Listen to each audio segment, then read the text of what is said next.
Yo les caquins.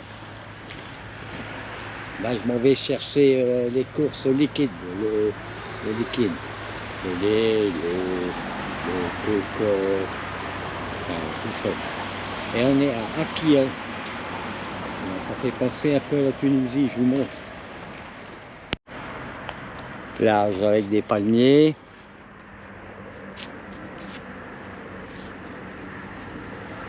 Maison basse blanche.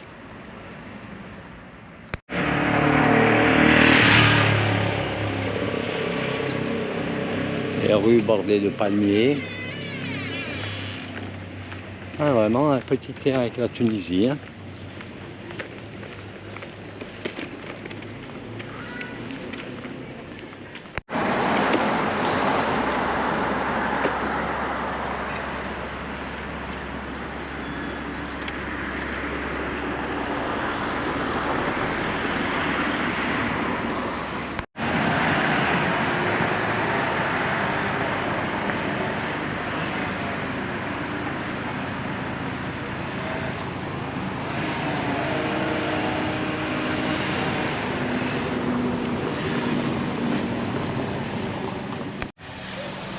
C'est une ville bien agréable, en fait, hein.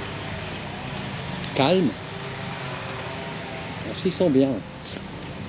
J'avoue que ils sont bien.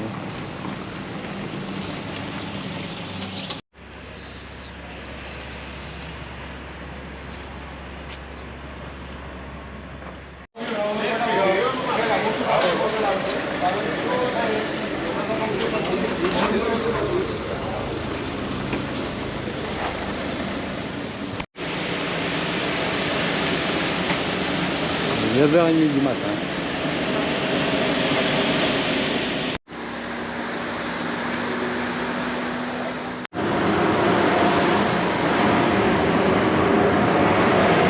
Ah, me voilà arrivé à ma mission.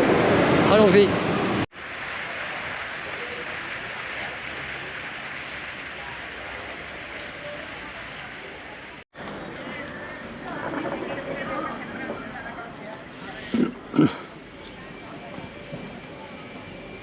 À la longueur.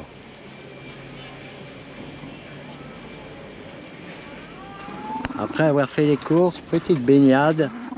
Et depuis ce temps-là, on reprend du nord. On a dû faire 2 heures de moteur parce que c'était pétrole total. 3 heures, je pense. Et là, on a repris du vent depuis une demi-heure, 1 heure. Et on marche à 3 nœuds 7.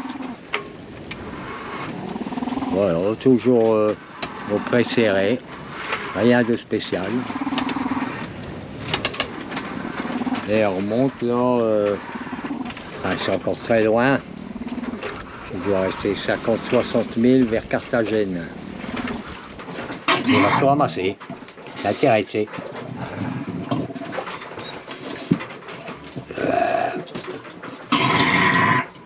Discret, hein. Pas bruyant du tout, ce petit chien. Ne fais pas de bruit en mangeant. Il n'aime pas, sûrement ça, c'est parce qu'il n'aime pas, mon ami. Un bon steak et des pâtes. Les airs. Tu as un coup de nerf. Là, il a besoin de sortir.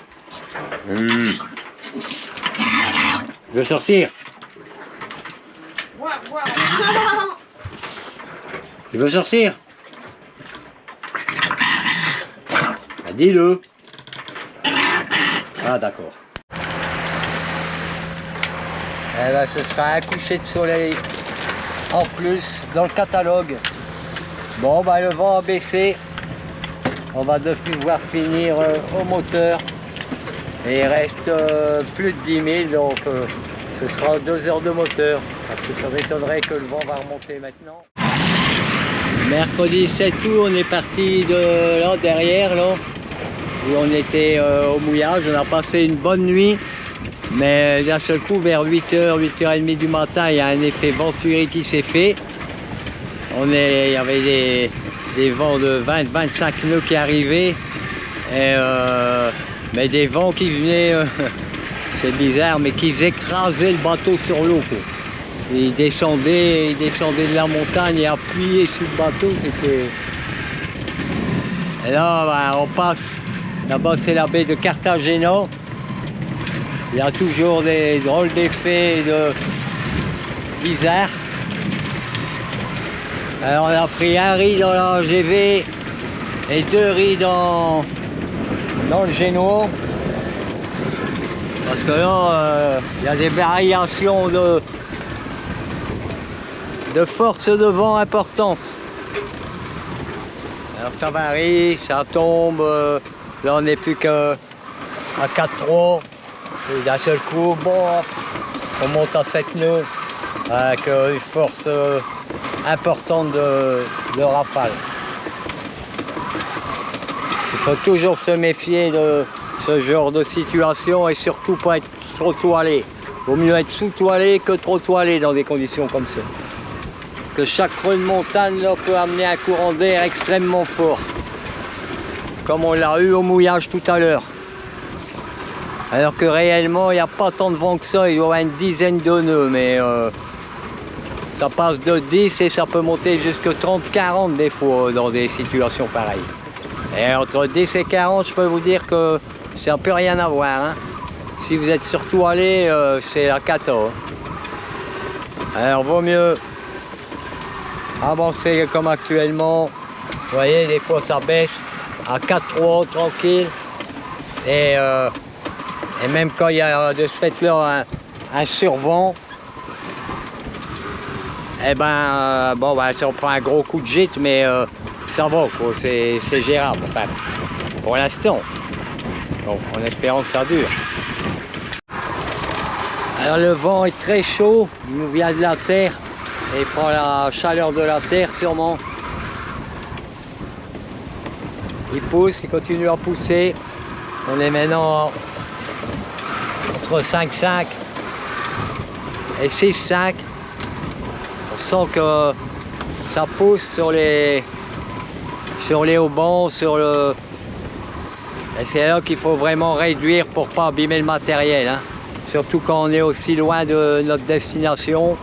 Il faut préserver le matériel. Et puis bon, d'avancer comme là, actuellement on est à 5,8. C'est largement suffisant. Vous voyez, un riz dans la grand voile n'est pas montée jusqu'en haut. Et 3 riz, hein, et encore un riz possible à prendre, et on peut encore réduire après dans le Génois. Pour l'instant, c'est gérable. Ce qui est embêtant, c'est que la mer commence à monter, évidemment. Ça voudrait dire qu'on pourrait vite prendre une mer assez forte. Alors là, pareil, je vais tirer des bords parce que là, on est au pré serré, évidemment, une fois de plus avec le vent contre nous, pour ne pas trop m'éloigner de la côte. Mais assez pour ne pas être perturbé par les effets venturi des montagnes. Allez, on continue. Et là, c'est Carthagène, un golfe ou une baie de Carthagène. Mais déjà, en venant, on avait pris un petit coup de vent déjà dans cette zone-ci. Donc peut-être c'est... Alors soit c'est une coïncidence ou c'est une zone peut-être qui est toujours un peu venteuse. Il y a des endroits comme ça, comme le golfe du Lion par exemple, voilà. Port Le 4.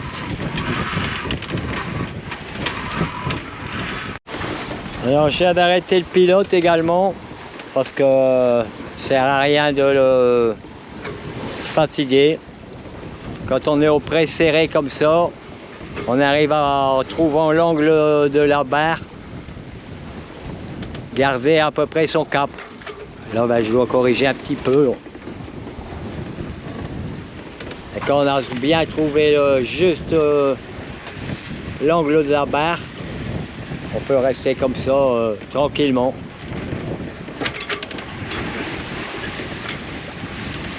Voilà, ben là je suis un peu trop près, mais ben voilà, ça permet de faire moins souffrir le matériel là. On avance quand même à 4 nœuds 7 points. On va rester comme ça, le temps de s'habituer, de bien reprendre ses marques. Après tout ce temps s'en vont.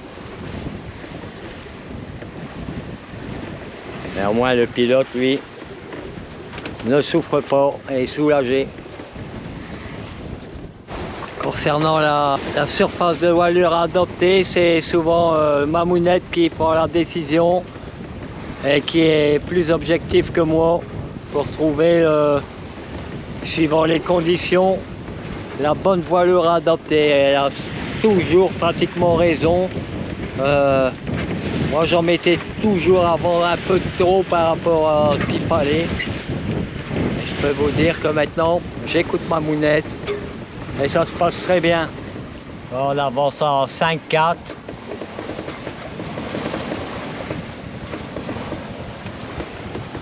Sans que ça force de trop.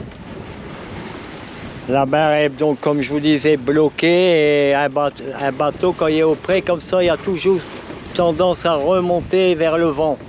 Donc il faut donner un peu de barre par là pour l'empêcher de remonter, mais pour pas non plus qu'il parte par là. C'est juste un petit réglage qui est différent chaque fois suivant la force.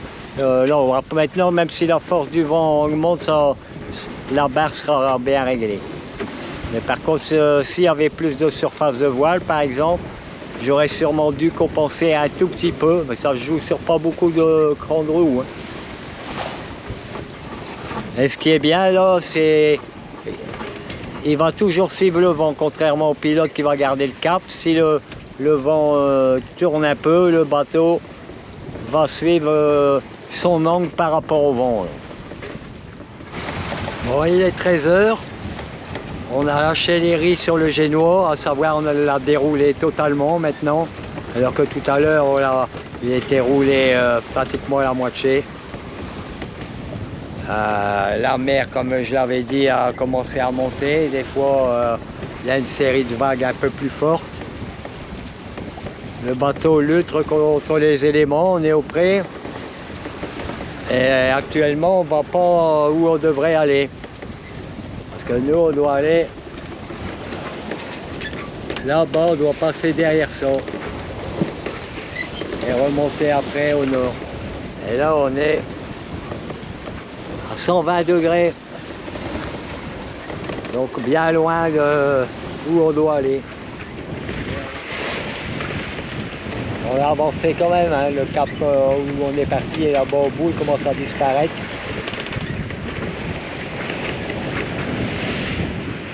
Mais le but, c'est de partir à peu près dans cette direction-là, après le cap.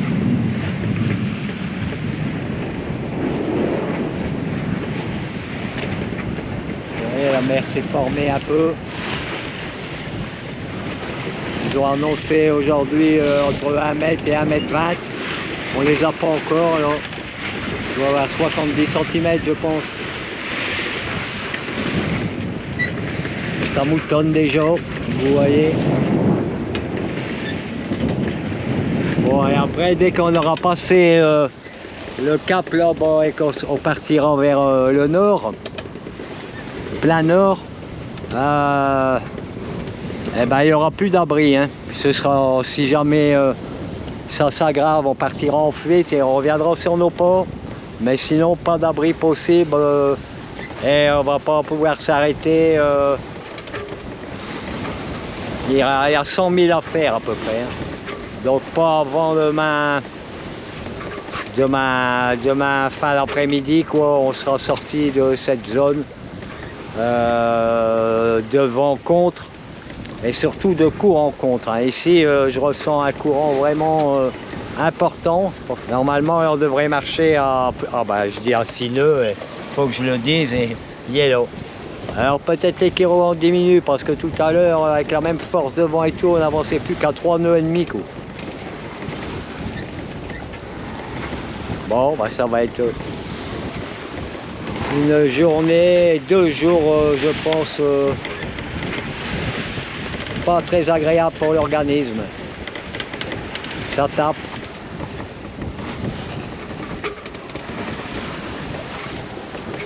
Et c'est ça aussi. Ça peut pas être toujours facile et faut le savoir. Si ça reste comme ça, ça va être tout à fait gérable. Hein. C'est vrai que là, on voit que ça remonte, il n'y a rien à faire. Hein. C'est ça qui serait plus embêtant, quoi, que les vagues deviennent trop importantes par rapport à la puissance du vent.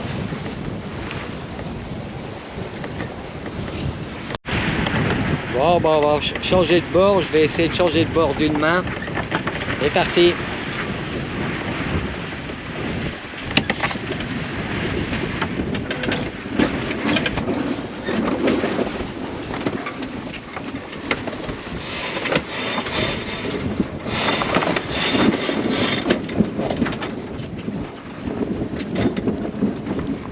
Oh pardon, j'avais mon dos.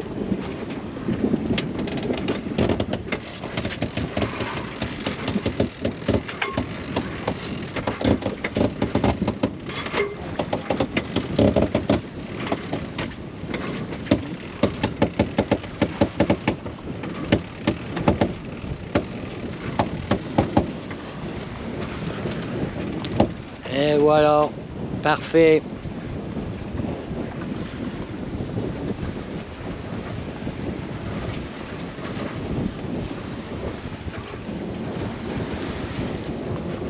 Bravo Mamounette. Prêt à virer? Ouais. Allez, go.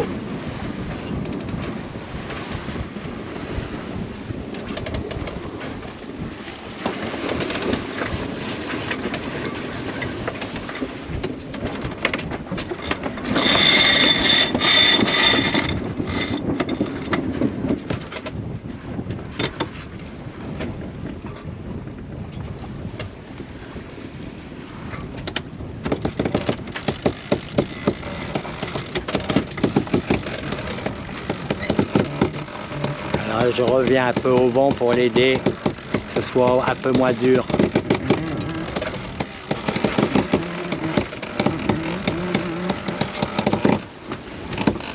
Là, il y a du muscle, il y a du muscle.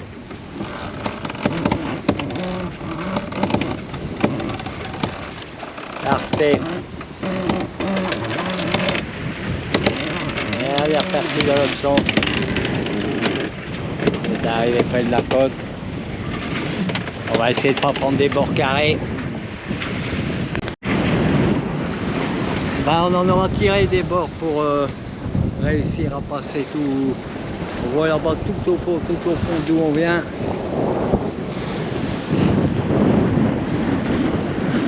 Et enfin, là, on va pouvoir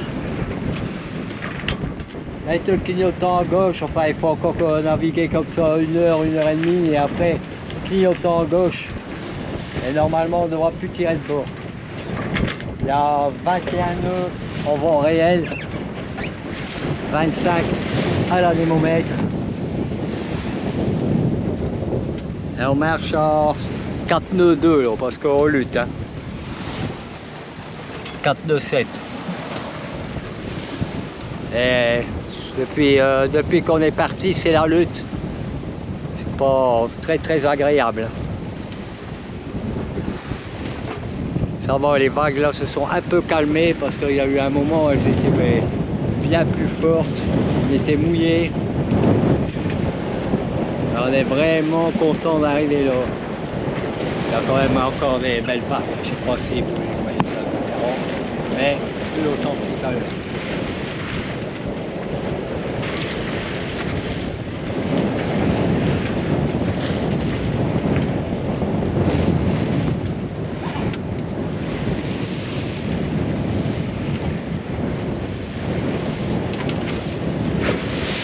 Allez, tac. Elle n'a pas passé au...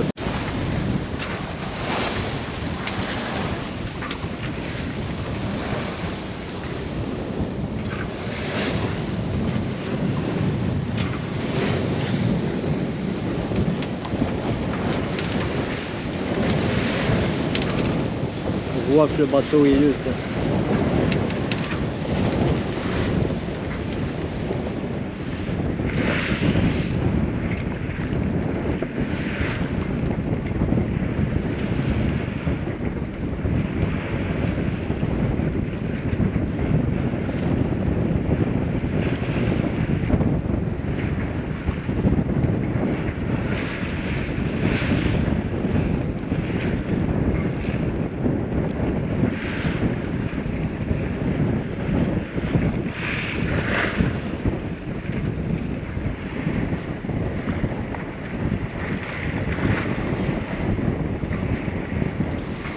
on a enfin réussi à passer ce cap. Et non sans mal, je vous le dis, c'est vraiment...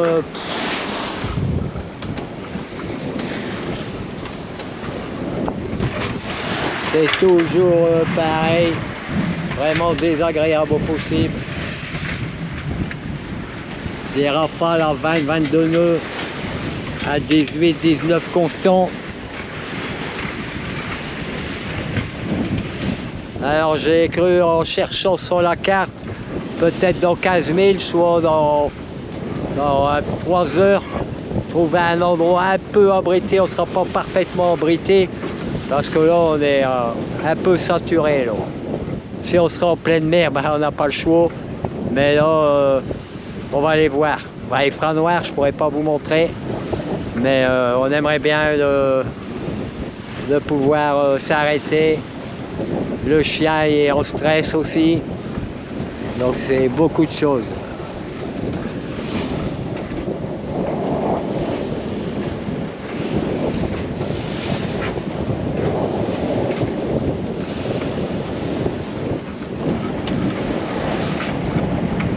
Heureusement, je sais que sur la caméra, on va avoir l'impression qu'il y a un peu de vague, mais c'est tout. Mais non, à Mamounette, non. Ouais, Mamounette, elle va faire à manger. Ouais, Mamounette. Elle va faire à manger un petit nono parce qu'il a faim. Ah ouais, ben voilà. En plus, Mamounette, là, elle doit faire manger pour le petit, surtout. Fort. J'y vais. Moi, je le ferai pas, hein. Parce que ça bouge, hein. Alors, je viens d'arroser Nino, ça va mieux. Parce que là, il était vraiment en stress, j'ai dû faire une douche. Hein, mon Nino, ça va mieux, là, maintenant? Ah, il va mieux, parce qu'il soufflait comme un bœuf. Pauvre bête.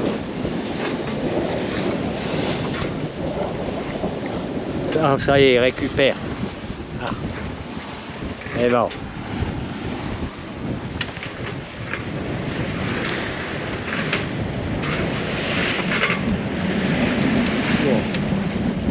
Bon allez, courage hein.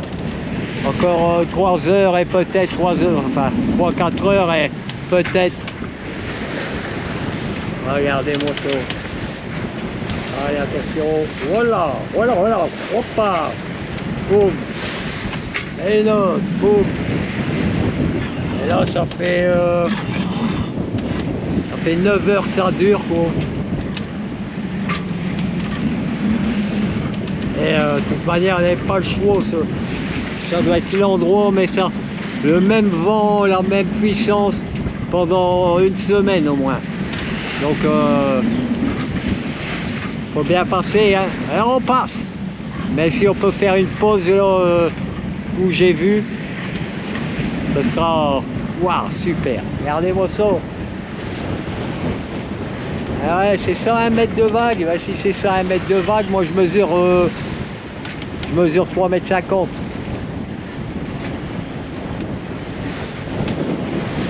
Waouh.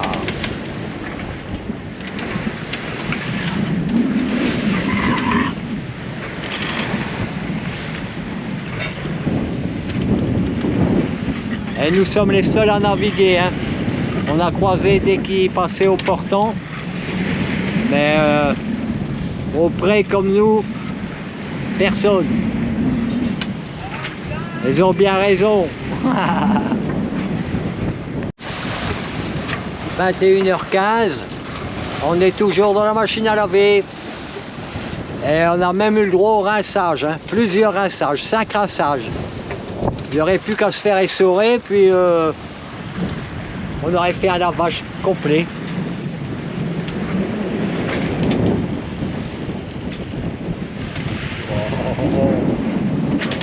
Je peux vous dire que c'est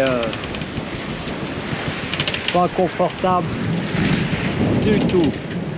Aïe, ça cogne de partout.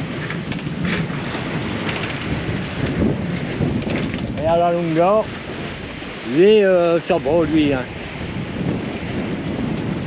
Lui, il va bien. Regardez. On est en 5-8, 5-9. Tout à l'heure, on a fait des pointes à 9 nœuds. pour éviter, j'ai dû partir un peu plus au portant pour éviter une île. Ah, et quand je regarde moi-même dans l'écran, bah ouais, c'est bien. Ah bah ouais, on est bien là. Ah. Ah. Wow. Bon, alors là, il reste 5000 dans une entrée de port que j'ai vue qui pourrait peut-être être protégée. Mais j'avoue que j'ai vraiment envie que ce soit, hein, même parce que là, c'est pas possible au mouillage avec une houle pareille. Hein. Non, ce serait encore pire même que de naviguer. Alors je croise les doigts. Ah, on les voit pas mes doigts, ils sont où? Ah, ils sont là. Je les croise pour que on puisse être abrité sur Navi. Ils disent non, mais sur mon expertise de la carte, je me dis peut-être que oui. On saura dans 1 heure à peu près, moins d'1 heure maintenant. Et j'avoue que j'aspire. Malheureusement, il va faire noir quand on va arriver. Mais bon, je vais m'en rendre compte s'il n'y a pas de houle. Il n'y a pas besoin qu'il fasse clair. Bon ben, bonne nuit les caquins. On saura plus demain.